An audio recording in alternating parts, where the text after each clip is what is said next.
धर्म बहुत आसान है और जो अपने ऊपर धर्म का बोझ डालेगा वो उस रास्ते पर चल नहीं पाएगा। इसलिए आपको अतिवादी नहीं होना चाहिए, बल्कि पूर्णता के करीब होने का प्रयास करना चाहिए और अच्छी खबर प्राप्त करनी चाहिए कि आपको पुरस्कृत किया जाएगा। और सुबह और रात को पूजा करके ताकत हासिल करो। बुखारी, फतह उल बारी। दीन बहुत आसान है और जो शख्स अपने आप को अपने दीन पर बोझ डालेगा वो इस राह पर कायम नहीं रह सकेगा।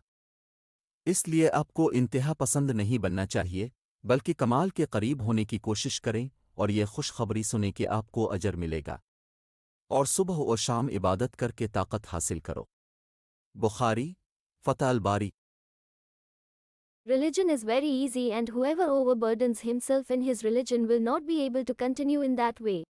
So you should not be extremists, but try to be near to perfection and receive the good tidings that you will be rewarded, and gain strength by worshipping in the mornings, the nights.